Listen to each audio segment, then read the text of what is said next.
काँग्रेस सरकार यांच्या राज्यात दोन गोष्टी गतीने वाढत आहेत. एक कोविड आणि दुसरं करप्शन. आज महाराष्ट्रात एकंदर देशात 23,000 नवीन कोविड पॉझिटिव्ह एका दिवसात, त्यातले 15,000 महाराष्ट्रात, 1500 मुंबईत. मुंबई महापालिकेचे कमिशनर आणि मेयरना मला प्रश्न विचारायचा आहे की आपण 10 वेगवेगळे मेडल्स लावून घेतले स्वतःला, मग कोविड परत कसा आला? मी गेल्या 4 दिवसात मुंबई ठाणे परिसरातल्या 9 कोविड सेंटरची भेट घेतली. कोविड वॅक्सिनेशन केंद्र, आणि तिथली अवस्था बघून भीती वाटली. कोविड वॅक्सिनेशन सेंटर हे नवीन कोविड पेशंट पैदा करण्याचं ठिकाण झालेलं आहे. ठाकरे सरकार तिथे होणारी गर्दी दाखवण्यात स्वतःची पाठ थोपटते, पण ती गर्दी अनेक सिनियर सिटीजनचा जीवाशी खेळत आहेत. या 8 सेंटरवर 200, 400, 500, 1000 लोक, सगळे सिनियर सिटीजन, 92 वर्ष पासून 62 वर्ष, कुठलंही सोशल डिस्टन्स नाही, उन्हात तापात उभे राहा तासन तास. ते हे कोविड वॅक्सिनेशन सेंटर नवीन कोविड पैदा करते. काल या विषयात मी दिल्ली येथे केंद्र सरकारचे आरोग्य सचिव राजेश भूषण आणि ICMR चे चीफ बलराम भार्गवची चर्चा केली. आम्ही त्यांना प्रार्थना केली आहे की तुम्ही मुंबईत, महाराष्ट्रात वेगवेगळ्या ठिकाणी केंद्राच्या 10 टीम पाठवा, या परिस्थितीचं अध्ययन करा आणि महाराष्ट्राच्या जनतेसाठी विशेष मदत करा. मधल्या काळात दिल्लीत असंच कोविड वर गेला होता, त्यावेळी पण केंद्र सरकारने विशेष मदत केली होती. आणि यात कोणी आपला स्वतःचा अहंकाराला मध्ये आणू नये. जी मदत मिळत असेल ती घ्यावी अशी महाराष्ट्र सरकारला विनंती आहे.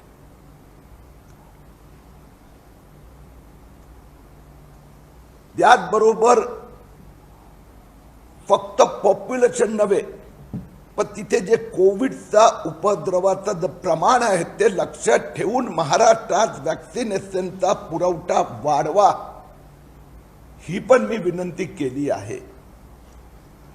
दोन्ही गोष्टीचा सकारात्मक प्रतिसाद केंद्र सरकारच्या या दोन्ही अधिकाऱ्यांनी दिला आहे. कोविड आणि करप्शन. कोविडच्या नावाने मुख्यमंत्री उद्धव ठाकरे साहेब कसं करप्शन करून देतात, यासाठी जगातला श्रेष्ठ पुरस्कार उद्धव ठाकरे सरकारना, उद्धव ठाकरे साहेबांना मिळू शकतो. मुंबईचं 5,000 खाटांचं हॉस्पिटल, याची कल्पना हे उद्धव ठाकरे साहेबांना केव्हा आली? सबंध हिंदुस्थान 100% लॉकडाऊन मध्ये होतं. 23 मार्च 2020 ते 30 जून टोटल लॉकडाऊन. जुलै महिन्यात मुंबई 100% लॉकडाऊन. आणि त्यावेळी जुलै महिन्याचा पहिल्या आठवड्यात उद्धव ठाकरे साहेबांनी 5,000 खाटांचं कोविड हॉस्पिटल, ज्यावेळी कोविड केंद्र उपलब्ध नव्हती, मुंबई महापालिका ठाकरे सरकारकडे औषधं नव्हती, डॉक्टर नव्हते, त्यावेळी आम्ही जरा खोलमध्ये गेलो तर लक्षात आलं की ठाकरे सरकारचं लक्ष कोविड नव्हतं, पण उद्धव ठाकरे साहेबांचे पारिवारिक मित्र, बिल्डर पार्टनर यांची 100 कोटी रुपयाची जागा 2106 कोटी मध्ये घेण्याचा महाराष्ट्र सरकारने निर्णय केला. आणि आज मी या संबंधित सगळे डॉक्युमेंट आपल्याला देत आहेत. हे श्वास कन्स्ट्रक्शन यात जे डील करत होतो त्यांचा आणि उद्धव ठाकरे साहेबांचे पारिवारिक घनिष्ठ संबंध आहेत. श्वास कन्स्ट्रक्शन नी टेंडर भरलं 2106 करोड. मुंबई महापालिका आयुक्तांनी हे टेंडर एक्सेप्ट केलं. ते वर रेकमेंड केलं मुख्य सचिवांना 6 ऑक्टोबर 2020 रोजी. आणि ते जे मुंबई महापालिका आयुक्तांनी जे रेकमेंडेशन केलंय त्याचा लास्ट पॅराग्राफ आहे, ते मजेदार आहे.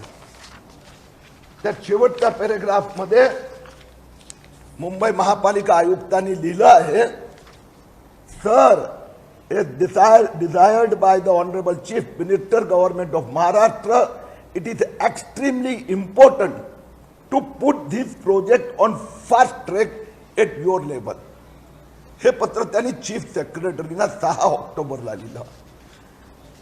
आणि त्यात त्यांनी जागा 12,000 कोटीचा प्रोजेक्ट सगळी डिटेल दिली. ती जागा श्वास कन्स्ट्रक्शनच्या नावाने केव्हा झाली ती गंमत बघा. मुंबई जिल्हाधिकारीचं पत्र आहे आणि या पत्रात, हे पत्र जे आहे हे 9 ऑक्टोबरचं आहे. आणि त्या पत्रात शेवटच्या पेजवर शेवटचं पॅराग्राफ, त्यात त्यांनी लिहिलं आहे, लास्ट पॅराग्राफ, तदनंतर प्रस्तुत प्रकरणी उपलब्ध सर्व कागदपत्र व अभिलेखाची पडताळणी करून अर्जदार श्वास कन्स्ट्रक्शन यांना सर्वे नंबर 83 ते 90 मधील कब्जे हक मिळकतीचे वर्ग 1 मधील रूपांतर शुल्क 61,61,76,7298 म्हणजे 75% ऑफ द मार्केट प्राइस भरून हे त्यांच्या नावाने करण्यात येत आहेत. 62 कोटी रुपये ठाकरे सरकारने ती जागा श्वास कन्स्ट्रक्शनच्या नावाने केली 9 ऑक्टोबरला. आणि त्याचा रेकमेंडेशन इक्बाल चाहल साहेबांनी केव्हा केलं? ऑगस्ट 10 ला. म्हणजे एव्हरीथिंग वॉज फिक्स. 100 कोटी मार्केट व्हॅल्यू 75% मध्ये ओनरशिप दिली तर 100 कोटी रुपये मार्केट व्हॅल्यू असलेली जागा 2106 कोटी मध्ये उद्धव ठाकरे साहेबांनी घेण्याचा निर्णय घेतला. म्हणून ठाकरे सरकारमध्ये कोविड आणि करप्शन या 2 गोष्टी वाढत आहेत. पत्रकार बंधूंनो, काल एका पत्रकार परिषदेत भारतीय जनता पक्षाचे नेते देवेंद्र फडणवीस आणि किरीट सोमय्याचा विशेष उल्लेख केला गेला. अन्वय नाईक परिवाराने ही पत्रकार परिषद घेतली होती. त्यात किरीट सोमय्या कोरलई जमीन घोटाळ्या संबंधात काय एवढं विशेष इंटरेस्ट घेत आहे, नाईक परिवारासंबंधी मला काहीच सांगायचं नाही आहे. मी पुन्हा एकदा स्पष्ट करतो, परंतु कोरलई जमीन घोटाळा उद्धव ठाकरे यांनी केला आहे. मी ज्यावेळी या इथे 11 नोव्हेंबर 2020 ला अन्वय नाईक आणि उद्धव ठाकरे यांच्यात 30 जमीन व्यवहारचे डॉक्युमेंट दिले, त्यावेळी शिवसेनेचे 12 नेते मैदानात आले होते. शेवटची वॉर्निंग पासून 100 कोटीचा दावा आता सगळे कुठे गायब आहे? आणि त्यावेळी नाईक परिवाराने हीच भाषा वापरली होती. आता मार्च महिना झाला, उद्धव ठाकरे साहेब का उत्तर देत नाही आहेत? अन्वय नाईकच्या नावाने 2018 मध्ये मृत्यू झालं, परंतु रश्मी उद्धव ठाकरे यांनी 1 एप्रिल 2013 ते 31 मार्च 2019 पर्यंत हाऊस प्रॉपर्टी टॅक्स अन्वय नाईकच्या नावाने रश्मी उद्धव ठाकरेजींनी भरला. याबद्दल उद्धव ठाकरे साहेब का गप्प बसले आहेत? आणि तो जो प्रॉपर्टी टॅक्स भरला त्यात त्यांचीच ग्रामपंचायत, त्यांच्याच ग्राम मंत्रालयाने मला सर्टिफिकेट दिलं की त्याचं व्हॅल्युएशन 5,29 लाख. मग 5,29 लाख रुपये उद्धव ठाकरे साहेबांनी नाईक परिवारांना केव्हा दिले, कसे दिले, कुठे दिले हे उद्धव ठाकरे साहेबांनी सांगायला नको? दिले का नाही दिले? Is it a money laundering? Is it the parking the Mumbai Mahapalika corporation corruptions money? Is it an under valuation? Uddhav Thackeray साहेबांना जबाब तो द्यावाच लागणार. 19 बंगले प्रॉपर्टी टॅक्स 8 वर्षाचा रश्मी ठाकरे साहेबांनी भरलाय, किरीट सोमय्यांनी नाही. अन्वय नाईक आणि रश्मी ठाकरे यांचं जे एग्रीमेंट रजिस्टर्ड झालं आहे 29 एप्रिल 2014 रोजी, त्या एग्रीमेंट मध्ये 7/12 आहेत आणि त्यात लिहिलं आहे की याच्यावर घर पण आहे आणि ते घर पण जमिनीसह विकले जात आहे. उद्धव ठाकरेजींनी हे उत्तर द्यावंच लागणार. त्यात एका 7/12 वर लिहिलंय की this is a forest land, no non forest activities are permitted without central government permission. मग उद्धव ठाकरे साहेब तुम्ही त्याच्यावर बांधलेल्या घरासह ही प्रॉपर्टी विकत घेतली, त्याची परमिशन कुठे आहे? आणि म्हणून शिवसेना नेत्यांनी कुणालाही मध्ये उभं करून भ्रम पैदा करायचा प्रयत्न केला तरी उद्धव ठाकरे साहेबांचा कोरलई घोटाळ्याची चौकशी करावीच लागणार. धन्यवाद.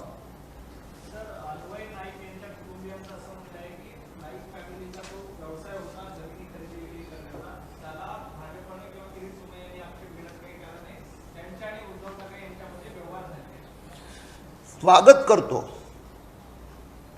ते अन्वय नाईक परिवार जमिनी घेण्या विकण्याचा धंदा करू शकतात, व्यवसाय करू शकतात. उद्धव ठाकरे, रश्मी ठाकरेजी, आदित्य ठाकरे इथेच मी घोषित केलं आहे, डॉक्युमेंट दिलं आहे की उद्धव ठाकरे, रश्मी ठाकरे, आदित्य ठाकरे हे बिल्डर आहेत. त्यांचा जमिनी घेण्या विकण्याचा धंदा, व्यवसाय आहे. ही जमीन कशासाठी घेतली? जर व्यवसाय आहेत ना, मग ही जमीन घेतली कशासाठी? बिझनेसमॅन, तो माननीय बिझनेसमॅन उद्धव ठाकरे साहेबांनी स्पष्टता तर करावीच लागणार की जमिनीवर, फॉरेस्टच्या जमिनीवर बंगला उभा कसा राहिला, या जमिनीचं अंडर व्हॅल्युएशन कसं गेलं. माझी हरकत नाईक परिवारासंबंधित जराही नाही, पण उद्धव ठाकरे साहेब नाईक परिवाराचा आड जर मनी लॉन्ड्रिंग करत असेल, नॉन ट्रान्सपरंट ऍक्टिव्हिटीज करत असेल, फॉरेस्टच्या जमिनीवर बंगलो बांधणार असेल तर उद्धव ठाकरे साहेबांनी जाब द्यावाच लागणार. हीच भाषा संजय राऊत करत होते, पण शेवटी संजय राऊतना चोरीचा पैसा परत द्यावाच लागला. आनंद अडसूळना पण चोरीचा माल परत करावाच लागणार आहे.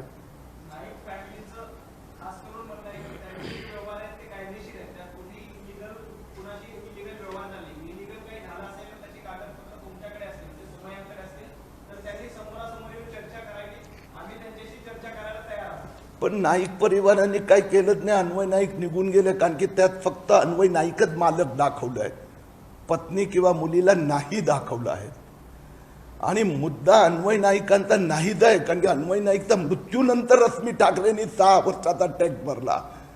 रश्मी ठाकरेंनी मार्च 2019 मध्ये ग्रामपंचायतला अपील केली अर्ज केला की या प्रॉपर्टीज माझ्या नावावर करा.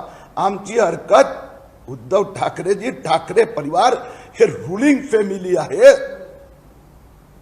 त्यांनी मनी लॉन्ड्रिंग केलं आहे, त्यांनी करप्शनचा पैसा पार्क केला आहे. 19 बंगले कुठे आहे? एखाद बंगला तर दाखवा आम्हाला फॉरेस्टच्या जमिनीवर. आणि रश्मी उद्धव ठाकरेंनी सही केली आहे त्या अग्रीमेंटवर. ते अग्रीमेंट त्यांनी रजिस्टर्ड केले, त्यांनी स्वतःचाही निवडणूक प्रतिज्ञापत्रात दाखवलं आहे. तर ठाकरे साहेबांनी जर नाईक परिवाराला मध्ये उभं करून त्यांना वाटलं की हे सगळी चोरी लपवता येणार, तर उद्धव ठाकरे साहेब गाठ किरीट सोमय्याची आहेत.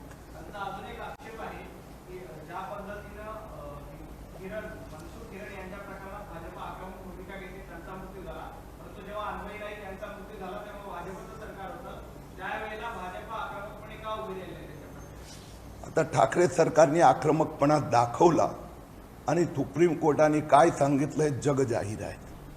म्हणून न्याय सगळ्यांना मिळाला पाहिजे. मनसुख हिरण यांनी जर काही चूक केली असेल तर मनसुख हिरणला पण विचारायला हवं, त्याचा परिवार. परंतु त्याचा अर्थ त्याची हत्या करणं नव्हे. मी काय मनसुख हिरणनी चूक केली आहे नाही केली आहे तपासात बाहेर येणार.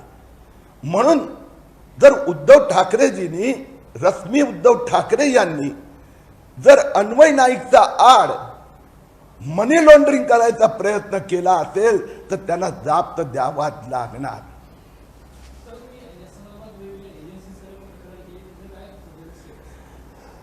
काल दिल्लीत मी central board of direct taxes म्हणजे इन्कम टॅक्स विभागाचे चेअरमॅन यांच्याशी परत या विषयावर माझी काल सकाळी चर्चा झाली. निवडणूक आयोगाने मला कळवलंय की सध्या जे 4 राज्याच्या निवडणुका आहेत त्यात ते व्यस्त आहेत. आणि त्याचबरोबर माझ्या वकिलांनी कळवलं आहे की मुंबई उच्च न्यायालयात आम्ही उद्धव ठाकरे साहेब आणि परिवाराच्या विरोधात या संबंधात कोरलई जमिनीचे घोटाळ्याची तपास झाला पाहिजे, आमची याचिका मार्च महिन्यात दाखल होणार.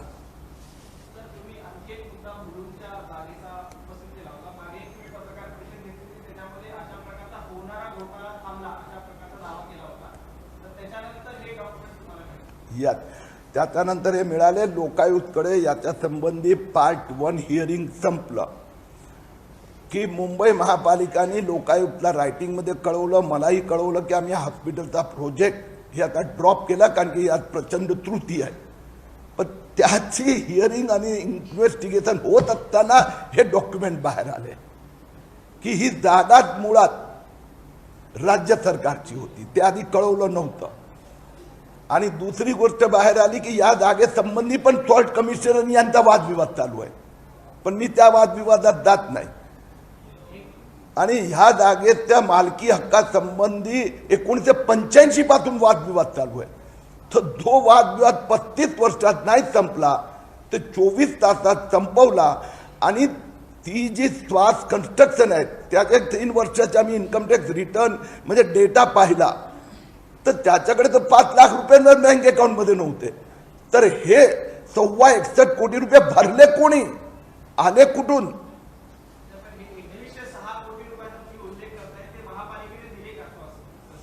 महापालिकाने ऑर्डर करून सगळं मंजूर करून पैसे चेक, पण त्यानंतर आपल्या मदतीने हा घोटाळा मी एक्सपोज केल्यामुळे राज्यपालांकडे गेलो. राज्यपालांनी आपल्या अधिकाराच्या अंतर्गत लोकायुक्तला आदेश दिले आणि तिथे पार्ट 1 घोटाळा सिद्ध झाला.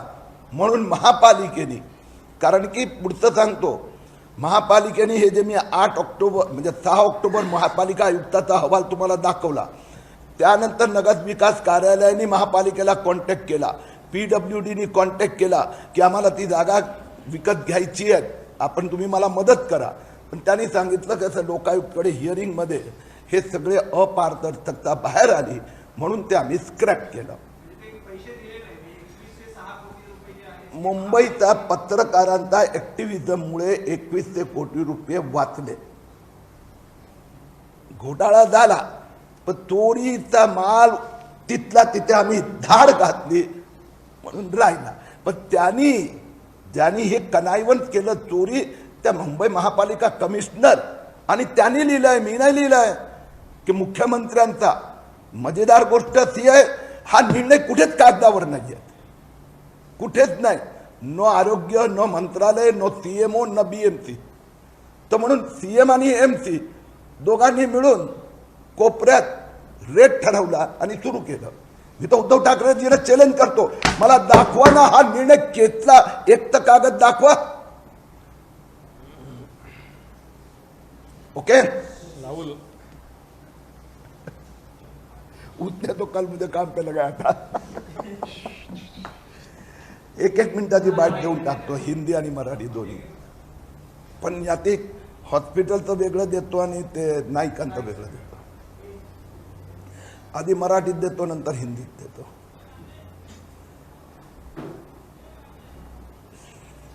तुला पण करायचं ना, करून घे. काल नाईक परिवाराने किरीट सोमय्या आणि फडणवीस साहेबांसंबंधी काही प्रश्न उपस्थित केले आहे. मी पुन्हा एकदा स्पष्ट करतो, आमची जी तक्रार आहे ते उद्धव ठाकरे साहेब आणि त्यांचा परिवाराने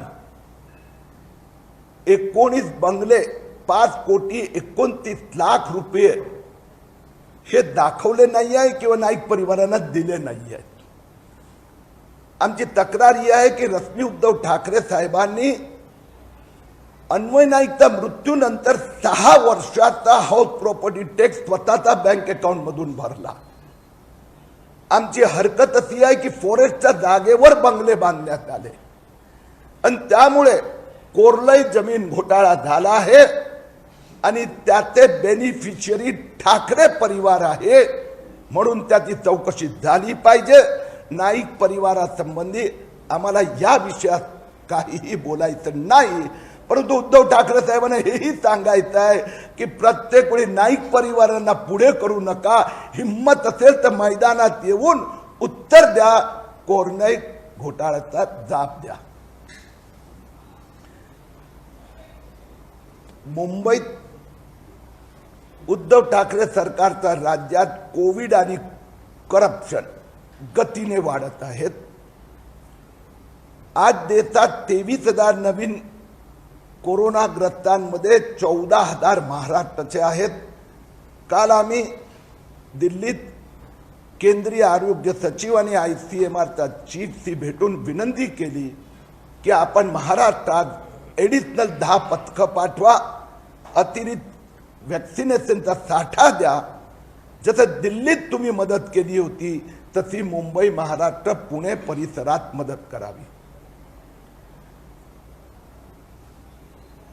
उद्धव ठाकरे साहेबांनी मुलुंडचा त्यांचा मित्र परिवाराचा बिल्डरची 100 कोटी रुपयाची जागा 21 ते 6 कोटी रुपये मध्ये विकत घेण्याचा तो निर्णय घेतला, त्याची अंमलबजावणी सुरू केली. जी जागा महाराष्ट्र सरकारची होती तीच जागा 62 कोटी मध्ये त्या बिल्डरच्या नावाने करून परत महाराष्ट्र सरकारने 21 ते 6 कोटी मध्ये घेण्याचा जो निर्णय घेऊन अंमलबजावणी सुरू केली. त्या प्रकरणाची चौकशी व्हायला हवी अशी आमची मागणी आहे. हिंदी.